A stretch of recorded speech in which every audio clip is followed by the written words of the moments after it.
The lobby of Sterling Tower was the kind of place where Emily Carter's worn ballet flats felt like a crime against marble. She clutched her phone tighter, double-checking the address her roommate had texted her that morning. Floor 32, Hawthorne Estate Management. The position was for a live-in housekeeper at some wealthy family's home in Greenwich, Connecticut.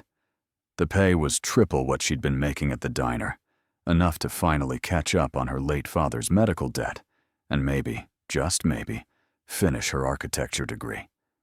26 years old, and Emily felt ancient. 3 years ago, she'd been a promising graduate student with a portfolio full of innovative designs and a future that sparkled with possibility. Then her father's cancer diagnosis had turned her world into a nightmare of hospital bills and insurance denials. She dropped out to work double shifts, watching her dreams shrink with every rent payment and every call from debt collectors. He died anyway, 6 months ago, leaving her with a grief so heavy she could barely breathe, and debts that would take a decade to clear. But she wasn't broken. Not yet. Emily squared her shoulders and stepped into the elevator, smoothing down her thrift store blazer. The housekeeper position wasn't glamorous, but it was honest work with good pay and free room and board. She'd learned long ago that pride was a luxury she couldn't afford. The elevator climbed swiftly, her reflection multiplying in the polished brass walls. 30, 31, 32. The doors opened with a soft chime onto a corridor that smelled like expensive leather and fresh flowers. Emily checked the suite numbers, turning right toward the address she'd memorized. Hawthorne Estate Management should be at the end of the hall. Her phone buzzed with a text from her roommate, asking how the interview was going, and Emily smiled despite her nerves. She was typing a response when a man in an expensive suit brushed past her, juggling his phone and a leather briefcase. The collision was minor, but it sent Emily's phone skittering across the polished floor and her papers flying in every direction. "I'm so sorry," she gasped, dropping to her knees to gather the scattered documents. The man muttered something that might have been an apology and disappeared around the corner without stopping. Emily shook her head, collecting her resume and reference letters. Rich people, she thought, with a mixture of annoyance and resignation. Some of them acted like the rest of the world was just inconveniently placed furniture. Flustered and now running 2 minutes late, Emily grabbed what she thought were all her papers and hurried toward what she assumed was the correct door. The nameplate read, "Executive Offices" in understated gold lettering. Close enough, she figured. Estate management executives, business executives. It was all the same world of money and power that she was about to serve. She knocked twice and heard a deep voice call, "Enter." The office beyond was breathtaking. Floor-to-ceiling windows framed a view of Manhattan that probably cost more per square foot than most people's homes. The furniture was all clean lines and expensive wood, the kind of minimalist luxury that screamed old money. Behind a massive desk sat a man who made Emily forget every carefully rehearsed greeting she'd prepared. He was younger than she'd expected, maybe early 30s, with dark hair that looked professionally styled, even though it was slightly disheveled, like he'd been running his hands through it.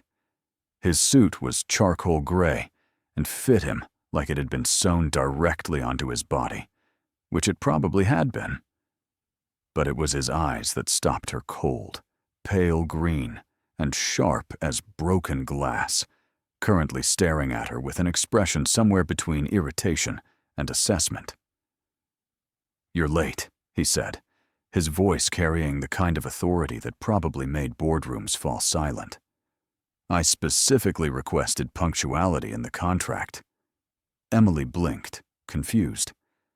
"I'm sorry, sir, but I'm actually only 2 minutes late. There was a small accident in the hallway. 2 minutes is still late, and I don't appreciate excuses on your first day." "First day?" Emily's confusion deepened. "Sir, I think there's been a misunderstanding. I'm here for an interview, not a first day. The housekeeper position with Hawthorne Estate Management." The man's frown deepened. He stood, revealing impressive height, and walked around the desk with the predatory grace of someone used to commanding rooms. "Housekeeper?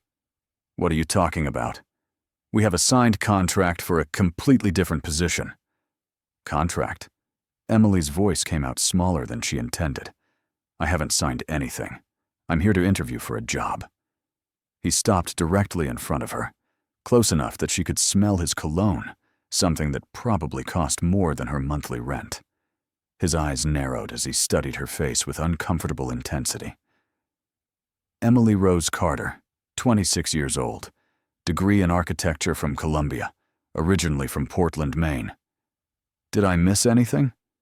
Emily's portfolio slipped from her nerveless fingers for the second time that morning. "How do you know all that?" "Because, Miss Carter, according to these documents, you signed a contract 3 days ago agreeing to a very specific arrangement." He moved back to his desk and held up a folder thick with paperwork. "An arrangement that has nothing to do with housekeeping. That's impossible. I never signed anything. I only heard about this job yesterday from my roommate." For the first time, uncertainty flickered across his features. He flipped open the folder, scanning the documents with increasing concentration. "This makes no sense. Every detail matches. Your name, your age, your background, even your financial situation." Emily crept closer despite her confusion, peering at the papers he was holding. There, in black and white, was her name on what looked like an incredibly official contract. But the terms made no sense. Live-in companion, social engagements, public appearances, and at the bottom, a compensation figure that made her eyes water. $500,000 for 1 year of service. "This is insane," she whispered. "I didn't sign this. I've never seen this document before in my life." The man, she still didn't know his name, looked up from the papers with an expression that might have been disappointment or relief. She couldn't tell which. "So you're telling me you're not here to fulfill this contract?" "I'm telling you, I'm here for a housekeeper interview because I need to pay off my father's medical debt and maybe, eventually, finish my degree." A long silence stretched between them, broken only by the distant hum of the city 42 floors below. The man's expression shifted from commanding to calculating, and Emily didn't like the new gleam in his eyes. "Interesting," he said slowly. "So you're not the woman I was expecting. You're in the wrong office, and you desperately need money." "I wouldn't say desperately," Emily protested, then reconsidered. "Okay, yes, desperately. But I'm here for legitimate work, not whatever this contract is about."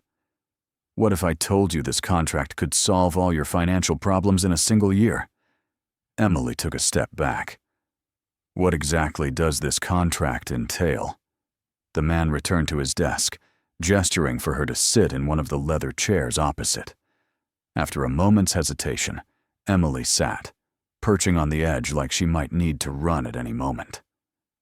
"My name is Nathan Sterling," he began, his voice shifting to what she recognized as his business tone. "I'm the CEO of Sterling International, and I'm currently in a complicated situation that requires a very specific solution." "Okay," Emily said carefully.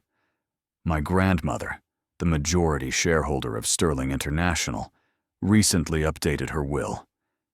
In order for me to maintain control of the company, I need to be married by my 32nd birthday, which is in exactly 4 weeks." Emily's eyebrows shot up. "That's archaic. That's family business. My grandmother has very traditional views about stability and commitment. She believes a married man is a responsible man." "So you're looking for a fake wife." "I'm looking for a contractual partner in a mutually beneficial arrangement. Someone who needs money and is willing to play a role for a specified period of time." Emily stared at him, her mind reeling. This was absolutely crazy. This was the kind of thing that happened in movies, not to broke architecture dropouts in worn-out shoes. You can't be serious. I'm always serious about business, Miss Carter. The woman I had arranged to fulfill this contract has apparently disappeared, and I'm running out of time. You need money. I need a wife. It's actually quite simple. It's insane. Insane, but profitable. Nathan's smile was sharp, businesslike. 1 year of your life, public appearances, social functions, playing the devoted wife for my grandmother and the board of directors. In private, we maintain completely separate lives. At the end of the year, you receive your payment and walk away with enough money to clear your debts and finish your degree. Possibly even start your own firm. The last part hit Emily like a physical blow. Her own firm. It had been her dream since she was 12 years old, sketching buildings in the margins of her school notebooks. A dream she'd given up on the day her father's doctor had used the word terminal. I can't just marry a stranger, she said, but her voice lacked conviction. Why not? It's a business transaction, nothing more. No different than any other job, just better compensated. It's completely different. Marriage is supposed to be about love and partnership and fairy tales. Nathan's voice held a hint of mockery. In my world, Miss Carter, marriage is about alliances, assets, and strategic positioning. At least this arrangement is honest about what it is.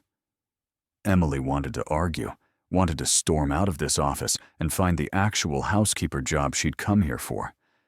But her mind was already calculating numbers. $500,000. That would pay off every cent of her father's debt, fund the rest of her degree, and leave enough to live on while she built a portfolio and looked for work in her actual field. 1 year of her life in exchange for her future back. If I were to even consider this, and I'm not saying I am, she said carefully, what would be expected of me? Nathan's smile widened slightly. Smart question. You'd move into my penthouse apartment, attend social functions as my wife, convince my grandmother and the board that we're genuinely in love. In private, you'd have your own room, your own space, and complete freedom to do whatever you want with your time. And after a year, quiet divorce, settlement paid in full, and you disappear back to whatever life you choose. We'd cite irreconcilable differences, and you'd be free. It sounded too easy, which meant it probably wasn't. Emily studied Nathan's face, trying to read past the cool businessman exterior. Why me? You could hire an actress, find someone who actually wants to do this. Because actresses are dramatic and unpredictable. Because women who want to marry billionaires often have trouble remembering it's temporary. And because you, Miss Carter, walked into my office by complete accident, which means you're not connected to my social circle and won't have complicated expectations about what this arrangement means. You mean I'm safe because I'm nobody. I mean you're perfect because you're real. You're educated, articulate, and clearly capable of taking care of yourself. Plus, you have genuine motivation to see this through without complications. Emily closed her eyes, trying to think past the numbers spinning in her head. This was crazy. This was dangerous. This was possibly the worst idea she'd ever heard. But it was also a lifeline thrown to a drowning woman, and she was so tired of drowning. I need time to think about this. Unfortunately, time is a luxury neither of us has. I need to present my fiancé to my grandmother this weekend. It's now or never, Miss Carter. The words felt like a trap closing around her. Emily opened her eyes and found Nathan watching her with the patience of a predator who knew his prey was cornered.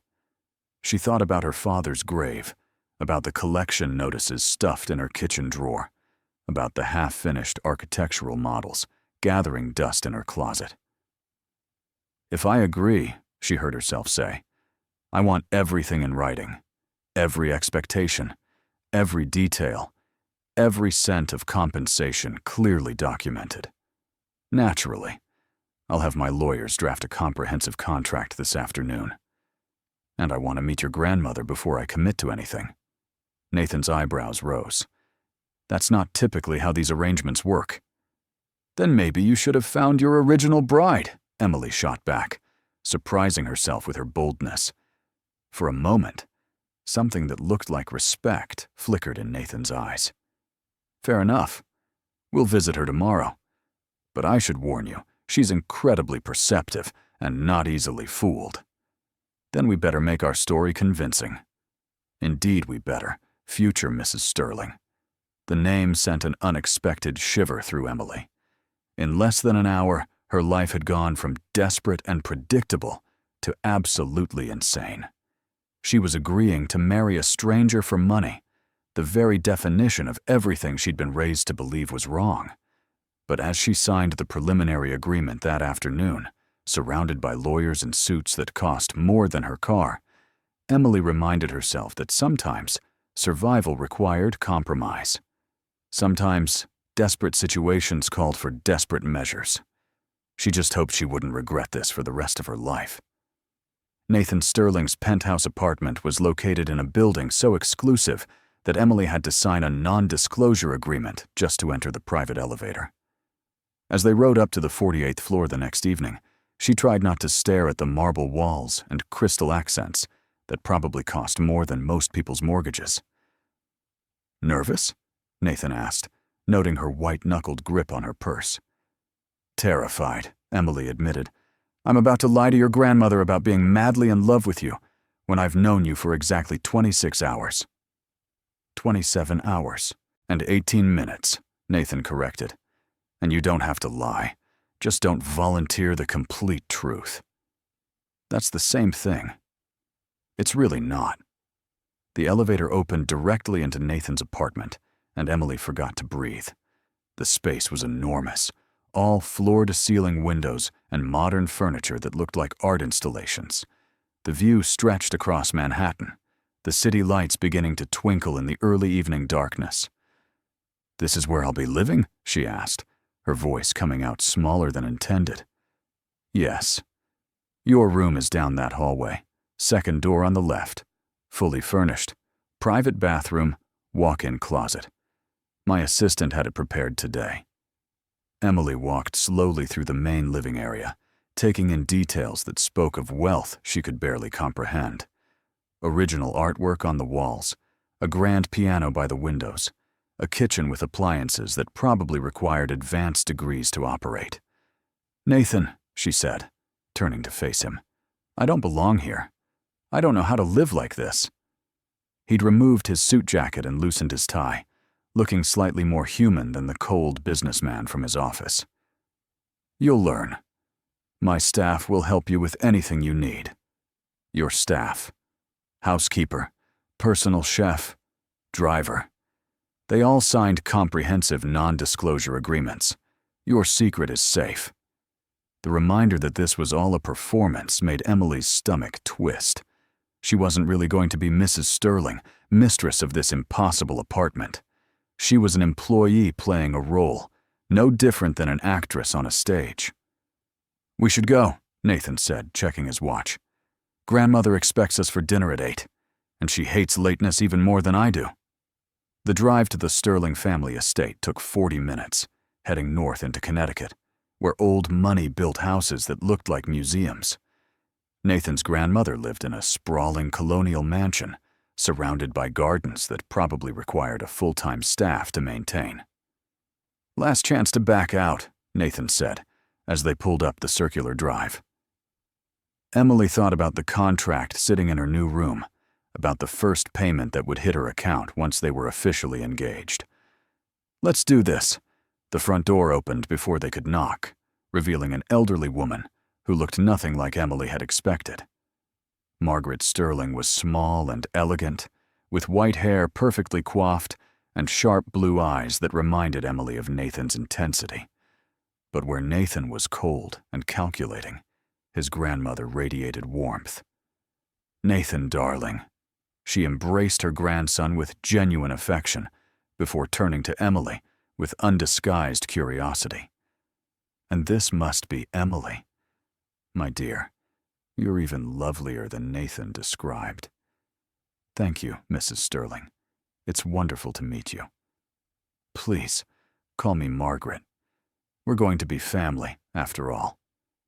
The word family hit Emily harder than she'd expected. This wasn't just about fooling a board of directors. This was about lying to a kind old woman who clearly loved her grandson deeply. Inside, the house was beautiful in a lived-in way that Nathan's sleek penthouse wasn't. Family photos covered every surface, comfortable furniture invited people to sit and stay, and the smell of something delicious wafted from the kitchen. Over dinner, Margaret asked questions that felt like gentle interrogations. How did they meet? What attracted Emily to Nathan? When did they know it was serious? Nathan answered smoothly, weaving facts into a narrative that satisfied his grandmother's curiosity without containing actual lies. Emily followed his lead, discovering that he was an excellent storyteller when he wanted to be. So Emily walked into my office, and I knew immediately that she was different from anyone I'd ever met, Nathan said, his hand reaching across the table to cover hers. She was honest, direct, completely unimpressed by wealth or status. It was refreshing. That part was true, Emily realized. She hadn't known who he was when she'd walked into his office, hadn't been intimidated by his money or his reputation. She'd just been annoyed that he'd thought she was late. "And you, Emily?" Margaret asked. "When did you know Nathan was special?" Emily looked at Nathan, at the way he was playing his part so perfectly, and decided on honesty. When he stopped being the intimidating CEO and showed me the person underneath, when I realized there was more to him than the cold businessman everyone sees. Something shifted in Nathan's expression, a crack in his carefully maintained facade. For just a moment, he looked surprised, vulnerable even, like she'd said something that touched a nerve he hadn't expected. "Love at first sight?" Margaret asked with a romantic smile. "Something like that," Emily replied, still holding Nathan's gaze. After dinner, Margaret insisted on showing Emily the family photo albums, pointing out baby pictures of Nathan that made the stern CEO blush. "He was such a serious child," Margaret explained. "Always reading, always thinking. His parents were so busy climbing social ladders that they barely noticed they had a son. Grandmother," Nathan warned, but there was affection in his voice rather than real annoyance. "What? Emily should know what she's getting into. This boy spent his whole childhood trying to prove he was worthy of attention. Maybe now he'll finally understand he deserves to be loved just for who he is." The comment hung heavy in the air, revealing pain that Emily hadn't expected. She looked at Nathan and saw past the wealthy CEO to the lonely child he must have been, desperate for love from parents too self-absorbed to notice. "I think he's pretty wonderful," Emily heard herself say, and was surprised to realize she meant it. Margaret beamed. "I knew you were perfect for him the moment I saw you." As they drove back to the city, the car was quiet except for the hum of the engine and the occasional sound of traffic. Emily stared out the window, processing the evening's revelations. "Your grandmother is lovely," she said finally. "She is. She's also the only person in my family who ever gave a damn about me." The admission was quiet, but heavy with unspoken history. Emily turned to look at Nathan's profile in the passing streetlights. "Your parents really ignored you?" "They had me because it was expected, raised me because it was required. But they never actually wanted to be parents. They were too busy positioning themselves in society to notice they had a child who needed them." "I'm sorry." Nathan shrugged, but Emily could see the tension in his shoulders. "It taught me early that emotion is weakness, that relationships are just transactions with prettier wrapping." "Is that what you really believe?" "It's what I've observed. My parents' marriage was a strategic alliance. Most marriages in my social circle are about combining assets or maintaining status. At least our arrangement is honest about what it is. Emily wanted to argue, to tell him that real love existed, that not all relationships were cold transactions. But looking at this man who spoke about affection like a foreign concept, she realized he might be too damaged to believe her. Your grandmother doesn't see it that way. She clearly believes in love. My grandmother is a romantic who sees what she wants to see. Nathan glanced at Emily, something unreadable in his expression. But I'm glad she likes you. It makes this easier. Does it? Because lying to her feels awful. You weren't lying when you said I was wonderful. That sounded genuine. Heat flooded Emily's cheeks. I was playing my part. Were you? Nathan's voice was soft, questioning. Because for a moment there, it felt real. Emily didn't know how to respond to that, so she turned back to the window and watched the city lights blur past. But she could feel Nathan's gaze on her, could sense the same confusion she was feeling reflected in him. This wasn't supposed to feel real. It was supposed to be simple, a business transaction that benefited both of them. But somewhere between Margaret's warm welcome and Nathan's unexpected vulnerability, the lines had started to blur. Back at the penthouse, they stood awkwardly in the main living area, neither quite sure of the protocol for fake marriages. Your room is fully stocked, Nathan said, gesturing down the hall. Clothes, toiletries, everything you should need. If something's missing, just let my assistant know. Thank you. This is all very generous. It's just business. But it didn't feel like business when he looked at her like that, with an expression that held curiosity and something that might have been longing. Emily reminded herself firmly that Nathan Sterling was damaged and emotionally unavailable, that this was all an act, that getting confused about the reality of their situation was dangerous. Good night, Nathan. Good night, Emily. And thank you for tonight, for being kind to my grandmother, for not running when you realized how complicated this was going to be. The night's still young, Emily replied, trying for lightness. Nathan almost smiled. Indeed it is. In her new room, Emily changed into the expensive pajamas that had been left for her and climbed into a bed that probably cost more than her college tuition. She should have felt uncomfortable in this unfamiliar luxury, should have been kept awake by the strangeness of her new situation. Instead, she fell asleep thinking about the vulnerability in Nathan's eyes when he'd talked about his childhood, and the way her heart had twisted with unexpected sympathy. The next 3 weeks were a whirlwind of preparations. Nathan's assistant, a terrifyingly efficient woman named Claire, coordinated everything from the wedding to Emily's new wardrobe. She was fitted for designer gowns, taught the basics of high society etiquette, and briefed on the key people in Nathan's business and social circles. Remember, Mrs. Sterling, Claire said during one of their sessions, you're not just Nathan's wife. You're a representative of the Sterling family legacy. Every appearance, every conversation, every social media post reflects on the company. The pressure was intense, but Emily discovered she had a knack for the role. Years of working in customer service had taught her how to read people, how to adapt her personality to different situations. She smiled at the right moments, laughed at bad jokes from Nathan's business associates, and played the devoted wife so convincingly that even she sometimes forgot it was an act. What surprised her most was how easy it became to be with Nathan. In public, they were the perfect couple, finishing each other's sentences and sharing private smiles. But in private, they developed an unexpected friendship. Nathan worked late most nights, but when he came home, he often found Emily sketching at the dining room table, working on architectural designs that she hadn't touched in years. "What are you designing?" he asked one evening, looking over her shoulder at her drawings. "Nothing real. Just playing with ideas." May I? Emily handed him the sketch, watching nervously as he studied it. Nathan looked at her drawings with the same intensity he brought to everything, his eyes tracing the lines of her proposed community center design. "This is brilliant," he said finally.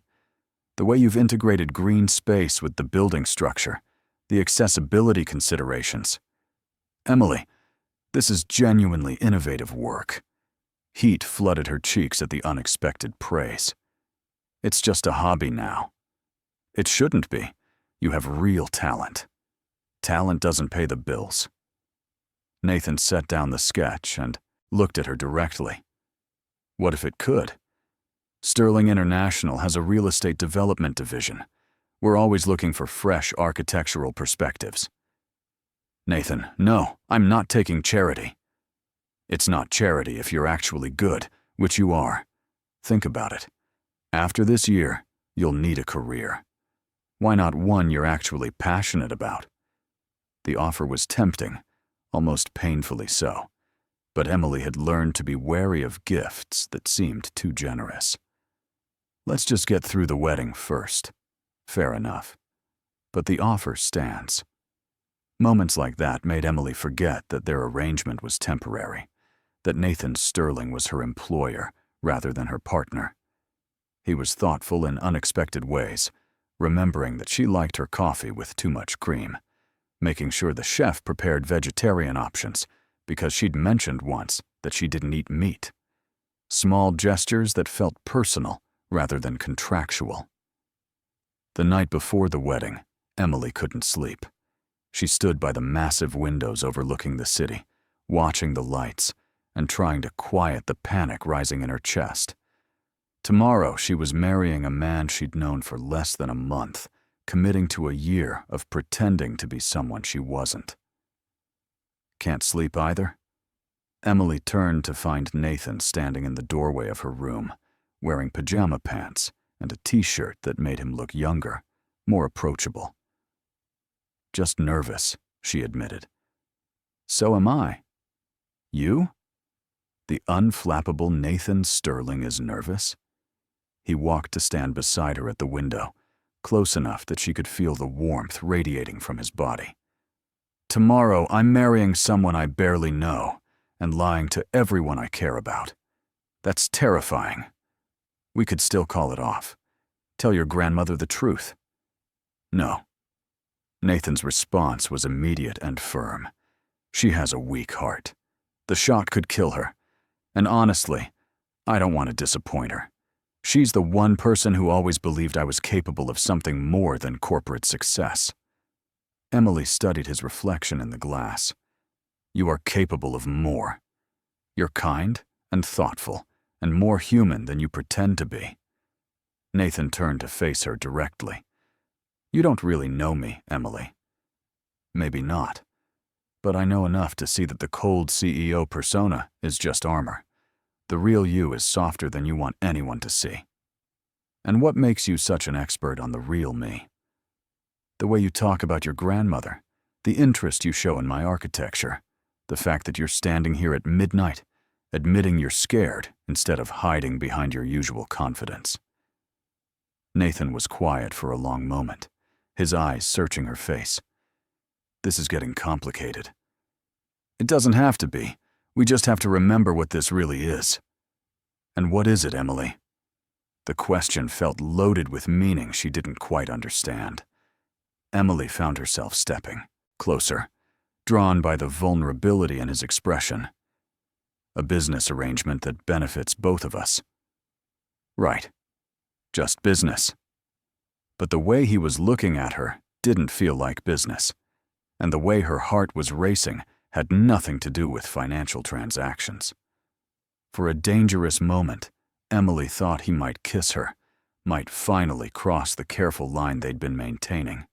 Instead, Nathan stepped back, the familiar wall sliding back into place. "We should both try to get some sleep.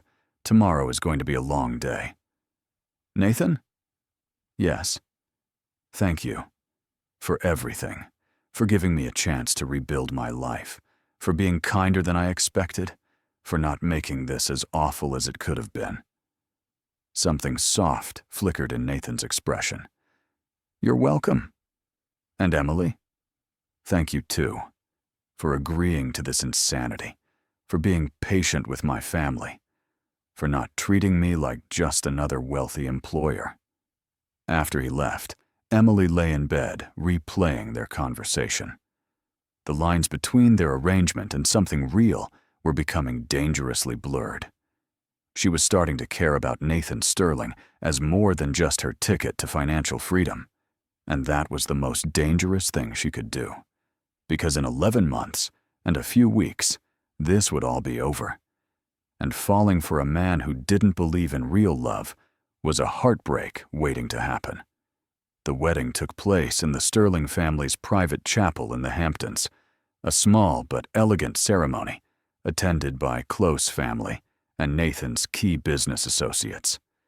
Emily wore a custom gown that fit her like a dream, all silk and delicate lace, feeling like she was playing dress-up in someone else's fantasy life.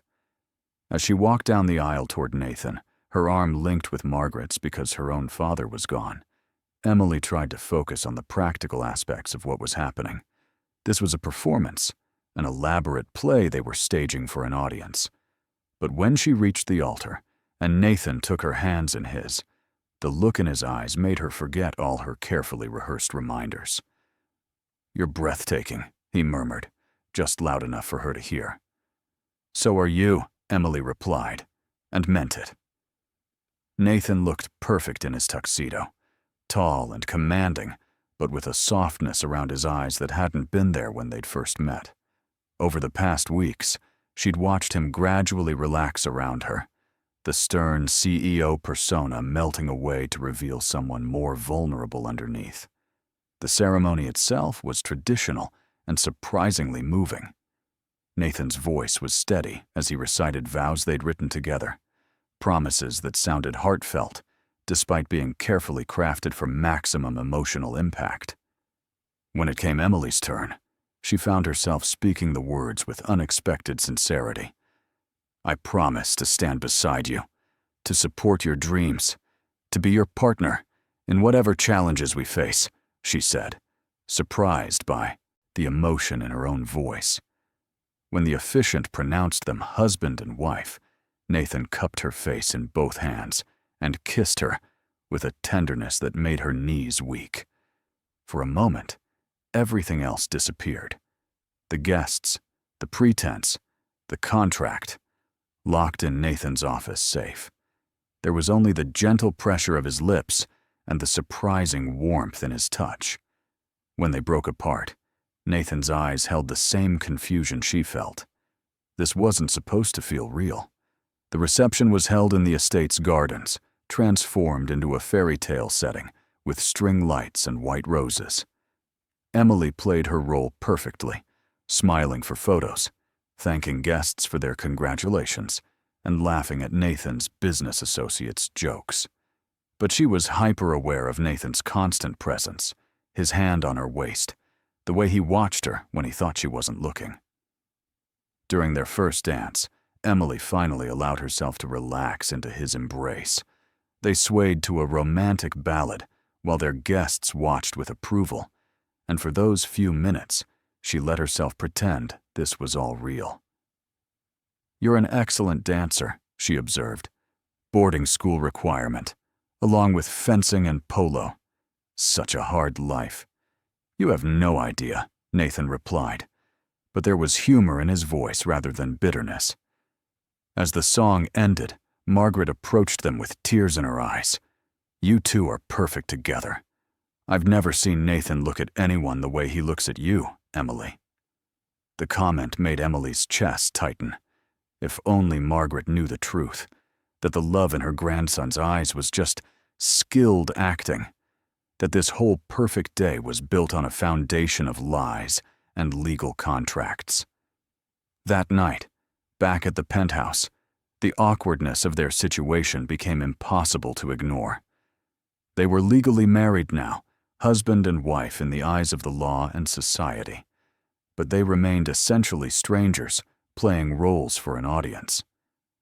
I had your things moved into the master bedroom, Nathan said, hovering in the living room, like he wasn't sure where to stand. Emily's eyes widened. What? Why? The household staff will talk if we're sleeping in separate rooms. We need to maintain the illusion even with people who work for us. Nathan, the contract said separate rooms, private lives. The contract didn't account for how closely my staff pays attention to details. He ran a hand through his hair, a gesture Emily had learned meant he was stressed. Look, the room is enormous. There's a sitting area, multiple closets. We can divide the space and maintain our privacy. And the bed? King-sized. You'll barely know I'm there. Emily wanted to argue, wanted to insist on maintaining the boundaries they'd established. But she could see the logic in his reasoning, and she was too tired from the long day to fight about logistics. Fine. But we establish ground rules, boundaries. This doesn't change the nature of our arrangement. Agreed. The master bedroom was indeed enormous, with a seating area that included a couch and chairs, a massive walk-in closet that had been divided into his and hers sections, and a bathroom with both a soaking tub and a rain shower. The bed itself was large enough that 2 people could sleep in it and never touch. They established a routine that first night that would become familiar over the following weeks. Nathan disappeared into the bathroom first, while Emily changed in the walk-in closet. He emerged in pajama pants and a t-shirt, heading to his side of the bed with a book. Emily took her turn in the bathroom, then climbed into her side of the bed with her own reading material. They lay there in the darkness, carefully maintaining the space between them, both hyper-aware of the other's presence. "This is weird," Emily finally said. "Extremely weird," Nathan agreed. "We're married, but not really married. Living together, but trying to pretend we're not. Sharing a bed, but determined not to touch each other." When you put it like that, it sounds completely insane. That's because it is completely insane. Nathan was quiet for a moment. Do you regret it? Agreeing to this? Emily considered the question carefully. No. My mother's medical debt is cleared. I'm back in school part-time studying architecture, and I have opportunities I never would have had otherwise. This arrangement has been good for me. But it's more complicated than I expected. The lines between what's real and what's performance keep getting blurry. I know what you mean. Emily turned her head on the pillow to look at his profile in the darkness. Do you? Because sometimes I think you have everything perfectly compartmentalized in that brilliant, calculating mind of yours. Is that what you think? That I'm cold and calculating? I think you try to be. I think you use logic and control as protection against feeling things that scare you. Nathan turned to face her, and in the dim light coming through the windows, Emily could see the conflict in his expression. Maybe you're right. Maybe I've spent so long building walls that I don't know how to let people in anymore. Maybe you just need someone patient enough to wait for you to open the door. Is that what you're doing? Being patient? I don't know what I'm doing, Nathan. This whole situation is so far outside my experience that I'm just making it up as I go. Nathan reached out slowly, like he was giving her time to pull away, and brushed a strand of hair from her face. The touch was gentle, almost reverent. You're doing better than making it up. You're excelling at it. Even Margaret believes we're genuinely in love. And what about you? What do you believe? The question hung between them, heavy with implication. Nathan's hand stilled against her cheek, his eyes searching hers in the darkness. I believe, he said slowly, that you're the most confusing, frustrating, and interesting person I've ever met. I believe that somewhere along the way, this stopped feeling like just an arrangement. And I believe that terrifies me. Emily's breath caught. Nathan. But I don't know what to do about it. I don't know how to want something without trying to control it, without turning it into a transaction. and I don't want to do that to you. So what do? We stick to the plan. 1 year, exactly as we agreed. And we try very hard not to make this more complicated than it already is. It was the logical answer, the safe answer. But as Nathan withdrew his hand and turned back to his side of the bed, Emily felt the loss of his warmth like a physical ache. She wanted to reach out, to bridge the space between them, to tell him that maybe complicated wasn't such a bad thing. Instead, she turned to her own side and stared at the city lights, trying to ignore the fact that her heart was doing exactly what she'd promised. Herself it wouldn't do. She was falling for Nathan Sterling, and there was no contract clause that could protect her from that heartbreak. The weeks that followed established a pattern that felt increasingly like real marriage, despite their best efforts to maintain emotional distance. Nathan still worked late most nights, but he'd started coming home for dinner when he could, interested in the architecture courses Emily was taking online and the designs she was developing. "This is your community center project?" he asked one evening, studying the renderings she'd spread across the dining table. "My thesis project, actually, the one I never got to finish." "Why a community center?" Emily set down her pencil, considering the question. "Because architecture should serve people, not just look impressive. I grew up in a neighborhood where the local community center was the only safe space for kids. It provided after-school programs, helped with homework, taught life skills. That building changed lives, including mine. I wanted to design spaces that could do the same thing for other communities." Nathan was quiet, studying her designs with an intensity that made her self-conscious. "This is really good, Emily. The way you've integrated different program spaces, the accessibility features, the sustainable design elements. Have you thought about actually building this? With what resources? I'm a dropout with no portfolio and no professional connections." "You have connections now. Sterling International's development division is launching a corporate responsibility initiative. We're looking for projects that combine social impact with solid design. This could fit perfectly." Emily's heart skipped. "You can't be serious." "I'm always serious about business. If your designs hold up to technical review, I see no reason why we couldn't move forward with this." "Nathan, I can't let you do that. It would look like favoritism. It would look like my company supporting innovative design from a talented architect, which happens to be exactly what it is." The offer was tempting, almost painfully so, but Emily had learned to be wary of gifts that seemed too generous, especially from Nathan. Every kindness from him made it harder to remember that their arrangement was temporary, that in less than a year they would divorce and go their separate ways. "Can I think about it?" "Of course. But Emily, this isn't charity or favoritism. Your work stands on its own merit." That night, they attended a gallery opening together, one of the endless social functions that came with being Mrs. Sterling. Emily had gotten better at these events, learning how to make small talk with people whose jewelry cost more than her previous annual salary. But she still felt like an imposter playing dress-up. The evening took an uncomfortable turn when they encountered Marcus Kane, Nathan's cousin, and one of his chief rivals in the family business. Marcus was handsome in a polished way, with perfect hair and a smile that didn't reach his eyes.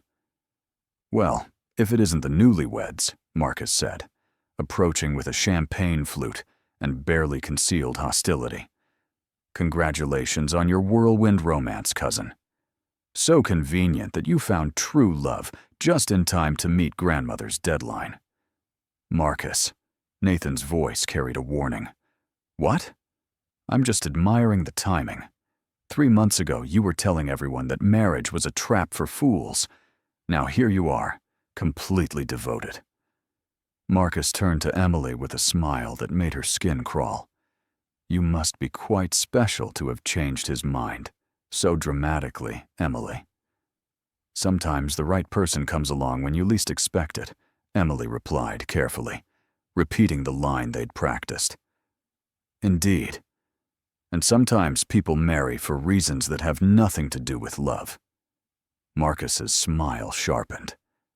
But I'm sure that's not the case here. After all, what could a broke architecture student possibly offer a billionaire besides pure, authentic affection? The barb hit its mark. Heat flooded Emily's cheeks as she realized how transparent their arrangement might appear to someone looking for flaws. Nathan moved closer, his hand tightening on her waist. Careful, Marcus. You're talking about my wife. Of course, my apologies. But Marcus's eyes held no real remorse. I'm sure your marriage is completely legitimate and will last well beyond grandmother's requirements. After Marcus walked away, the evening felt tainted. Emily could feel other guests watching them with new speculation, could sense whispers following them through the gallery. In the car ride home, the tension was thick enough to cut. He knows, Emily said finally. He suspects. There's a difference. Is there? Because it felt like he could see right through us. Nathan stared out the window, his jaw tight. Marcus has always been good at finding weaknesses and exploiting them. It's what makes him dangerous. And I'm your weakness now. Nathan started, then stopped, seeming to struggle with his words. The arrangement puts you in a vulnerable position. I should have anticipated this. That night, Emily lay awake long after Nathan had fallen asleep, listening to his quiet breathing from the other side of the bed. Marcus's words echoed in her mind, reminding her that their entire relationship was built on deception. No matter how real it sometimes felt, no matter how much she was starting to care for Nathan, the foundation was false. And false foundations always crumbled eventually. The next morning brought news that changed everything. Margaret had collapsed at her bridge club and been rushed to the hospital. Nathan received the call while they were having breakfast, and Emily watched the color drain from his face as he listened to the doctor's report. I'll be there in 20 minutes, he said, already moving toward the door. I'm coming with you, Emily said, grabbing her purse. You don't have to. This wasn't part of our agreement. Emily caught his arm, stopping him. Some things are more important than agreements. She's your grandmother, and she's been nothing but kind to me. I'm coming. At the hospital, they found Margaret looking frail against the white sheets, but her eyes lit up when they entered together. My favorite couple, she said weakly. I was hoping you'd come. They spent hours by her bedside, Emily reading aloud from Margaret's favorite books, while Nathan handled business calls in the hallway. When visiting hours ended, Margaret asked to speak with Emily privately.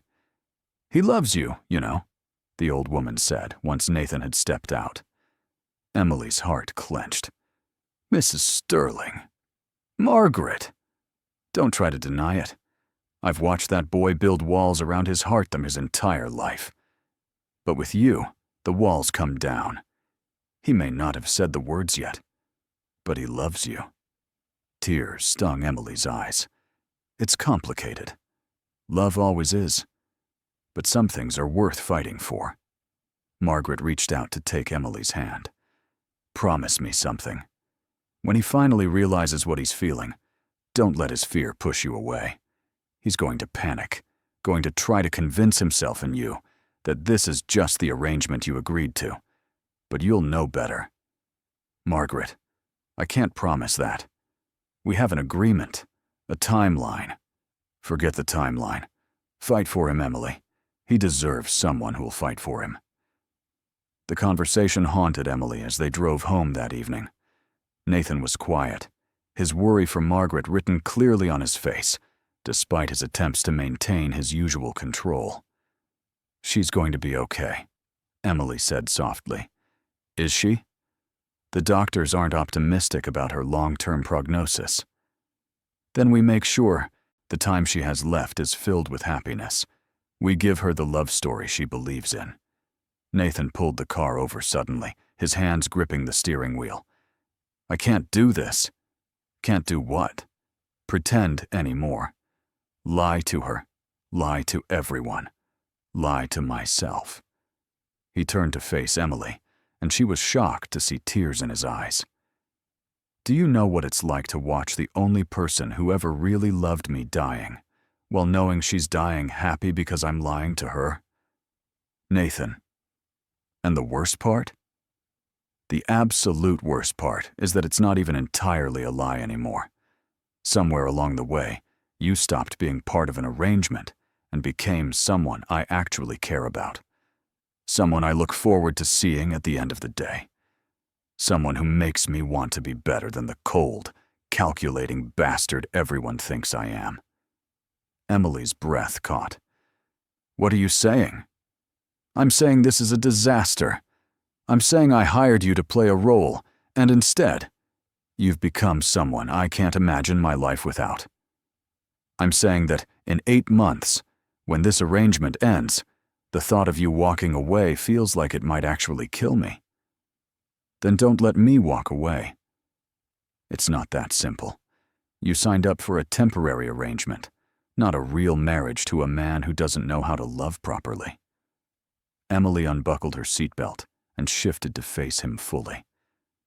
Maybe you don't know how to love the way you think you're supposed to, but the way you take care of your grandmother, the way you encouraged my architecture, the way you protect me from people like Marcus, that's love, Nathan. It might not look like the romance novels version, but it's real. You don't understand. I'll disappoint you. I'll turn our relationship into something cold and transactional because that's all I know how to do. Or maybe I'll teach you that love doesn't have to be perfect or poetic. Maybe it can be two complicated people figuring it out together. Nathan looked at her for a long moment, his eyes searching her face. Why would you want that? You could finish your degree, take the settlement, find someone normal who knows how to do relationships properly. Because normal is boring. Because you're brilliant and complicated and frustrating in the best possible way. Because somewhere between signing that contract and now, I fell completely in love with you. The words hung between them, impossible to take back. Nathan's expression cycled through shock, hope, and fear in rapid succession. Emily, you can't mean that. Why not? Because it wasn't part of the plan? Because it's inconvenient? Too bad. I fell in love with you anyway. This is insane. Welcome to my world. I've been living in insane for months. Nathan laughed, a real sound of surprise and relief. Then, before Emily could second-guess her confession, he pulled her close and kissed her, with a desperation that made her heart race. This wasn't the performative kiss from their wedding or the careful pecks they'd shared at social functions. This was real, raw, and full of all the feelings they'd been carefully avoiding. When they finally broke apart, both breathing hard, Nathan rested his forehead against hers.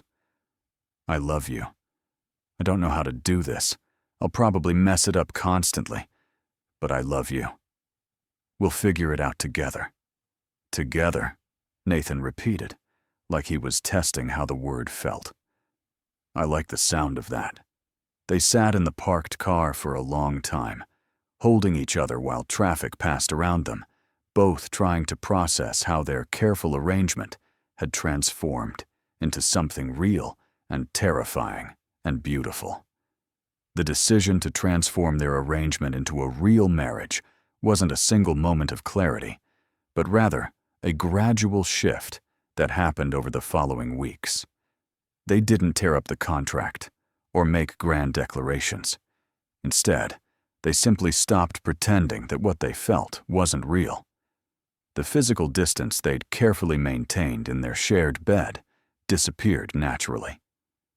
Emily would wake to find Nathan's arm draped across her waist, or she'd drift off with her head on his shoulder. They started having breakfast together every morning instead of Nathan rushing out before dawn, and dinner became a daily ritual where they talked about their days and made each other laugh. This is what I missed by never having a real relationship, Nathan said one evening, as they cooked together in the massive kitchen. This comfortable domesticity. I always thought it would be boring, but with you, it's the best part of my day. Emily smiled, stealing a bite of the pasta he was making. That's because you're doing it with the right person. With the wrong person, domesticity is torture.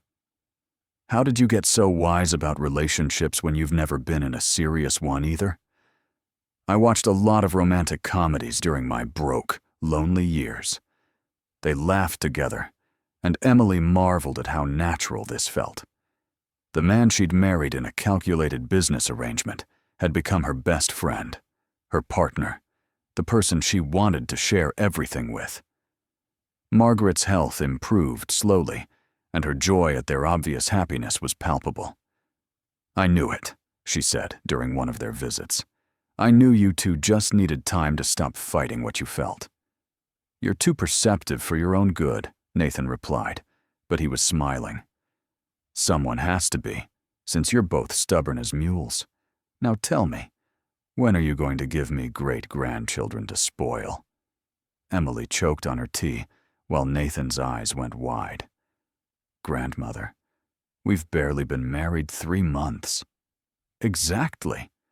You're wasting time. I'm not getting any younger."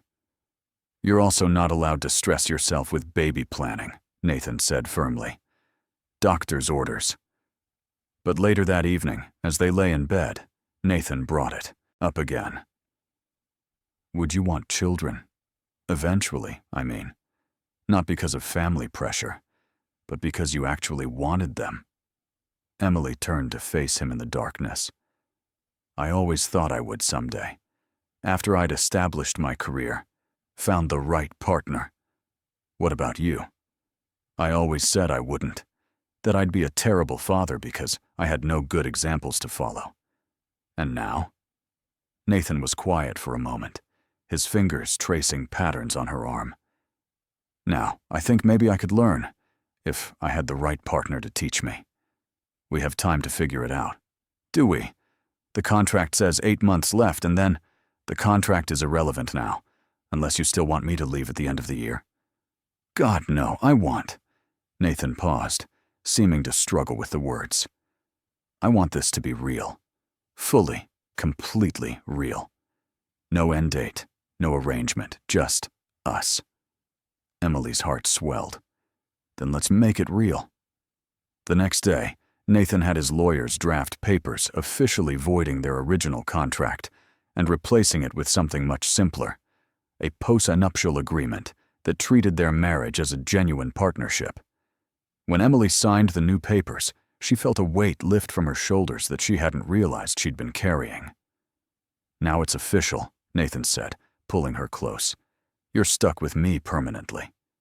"Good, because I wasn't planning on going anywhere." Their newfound happiness was almost perfect, but Marcus remained a lurking threat. He'd been gathering evidence, questioning staff members, trying to prove that their marriage had started as a fraud.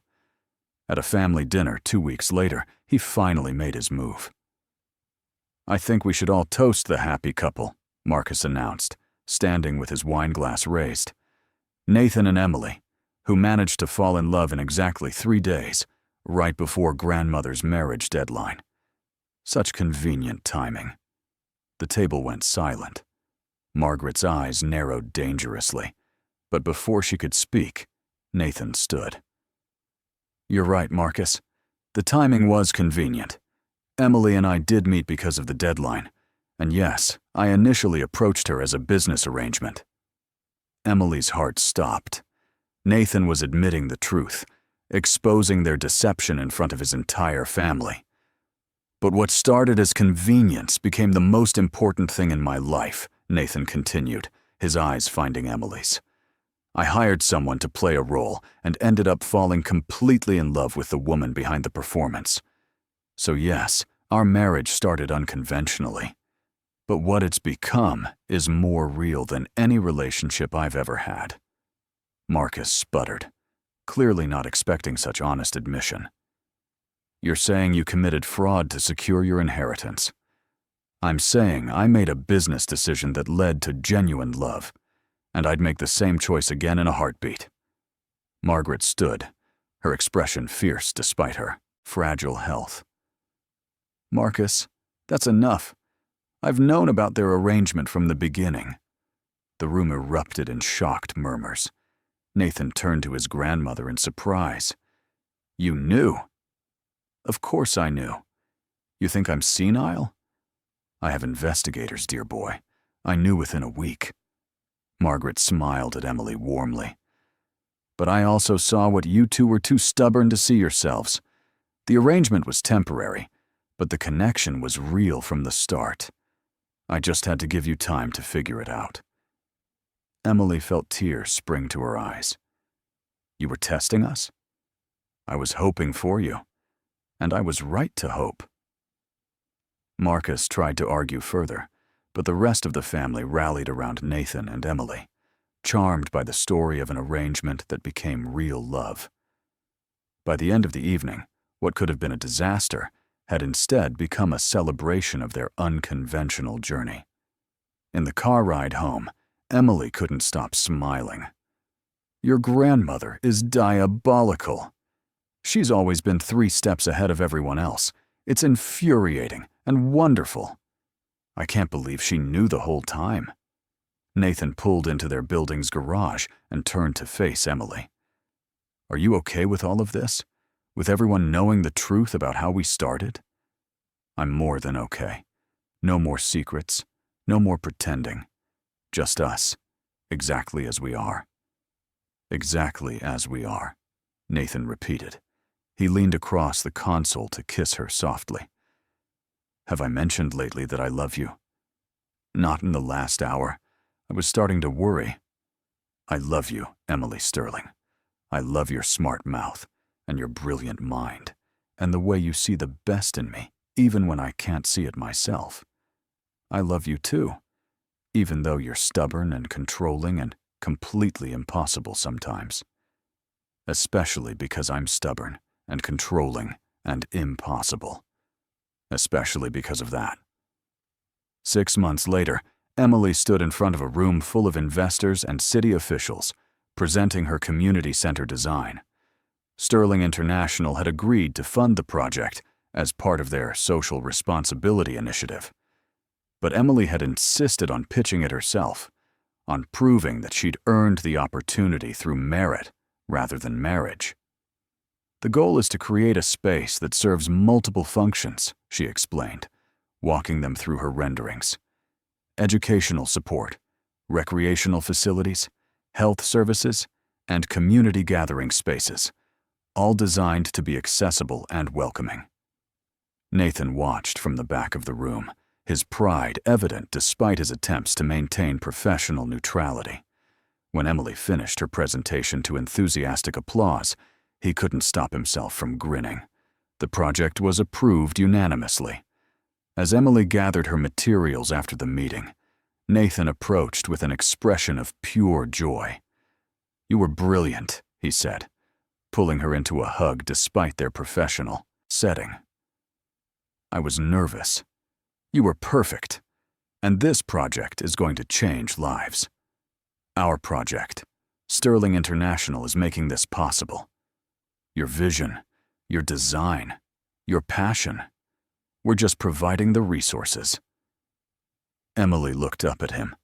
This man who'd started as a convenient solution to financial problems and become her entire world. Thank you for believing in me, for supporting my dreams, for being patient while I figured out what I wanted. Thank you for walking into my office that day, for agreeing to something insane, for loving me despite all the very good reasons not to. They stood there in the empty conference room, holding each other, both marveling at how far they'd come from that first confused meeting. That evening, they celebrated with dinner at the restaurant, where Nathan had taken Emily on their first public appearance as a couple. So much had changed since that awkward evening when they'd been strangers playing roles. Do you ever regret it? Nathan asked over dessert. The way we started, the arrangement, all of it? Emily considered the question carefully. I regret that I had to be desperate enough to agree to marry a stranger. I regret that financial pressure pushed me into such a risky situation. But I don't regret meeting you, falling for you, or building this life we have. The circumstances were wrong, but the outcome is perfect.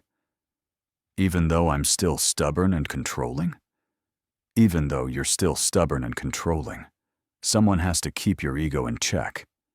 Nathan laughed, reaching across the table to take her hand. I have something for you. He pulled out a small velvet box, and Emily's breath caught. Nathan, we're already married. I know, but I never properly proposed. Never gave you a choice or a romantic moment, or any of the things you deserved. I want to fix that. He opened the box to reveal a stunning ring, far more beautiful than the practical band she'd been wearing. Emily Sterling, will you marry me? Not for business or convenience or financial security, but because I love you and want to spend the rest of my life making you happy. Tears streamed down Emily's face. We're already married, you ridiculous man. Is that a yes? That's a yes. Yes, I'll marry you for real, with my whole heart. Nathan slipped the new ring onto her finger, and Emily couldn't stop staring at this symbol of how their relationship had transformed. When should we have the real wedding? Nathan asked. Grandmother would love to plan something elaborate. Or we could keep the wedding we already had and just rewrite the meaning. Every moment of that day, every vow, every kiss, it all means something different now. Something better. Nathan smiled, that soft expression he reserved only for her. I like that. Rewriting the meaning of what we already built. That's what we've been doing all along, taking something that started as a business arrangement and transforming it into a real partnership. The best business decision I ever made. The worst business decision. It completely violated standard practices, ethical guidelines, and common sense. But the best life decision. The best life decision, Emily agreed. They finished dinner and walked through the city hand in hand, talking about the community center project, about Margaret's improving health, about their future plans. When they finally returned to the penthouse that had once felt like a gilded cage and now felt like home, Emily realized something important. Nathan? Yes? I'm happy. Not because of the money or the opportunities or the successful career I'm building. I'm happy because I'm with you, and that's all I need. Nathan pulled her close, resting his chin on top of her head. I spent 32 years thinking happiness was something other people felt, something I wasn't capable of. Then you stumbled into my office and changed everything. I didn't stumble. I walked confidently into the wrong room. The right room, as it turns out. The exact right room at the exact right time. They stood in the darkness of their bedroom, holding each other, both grateful for the series of mistakes and coincidences that had brought them together. The contract that had started their relationship was void now, replaced by something that no legal document could ever capture. Genuine love, hard-won trust, and a partnership built on mutual respect and affection. I love you, Emily whispered. I love you too. Forever. Not just for one contractual year. Forever sounds perfect. Outside, the city sparkled with lights and possibilities. Inside, two people who'd started as strangers in a business arrangement had become partners in every sense of the word. Their story hadn't begun with love, but it had led there anyway, proving that sometimes the best things in life come from the most unexpected circumstances. And as they fell asleep in each other's arms, Emily thought about the terrified girl who'd walked into Nathan Sterling's office all those months ago, desperate for any opportunity to survive. That girl had been looking for a job and found her soulmate instead.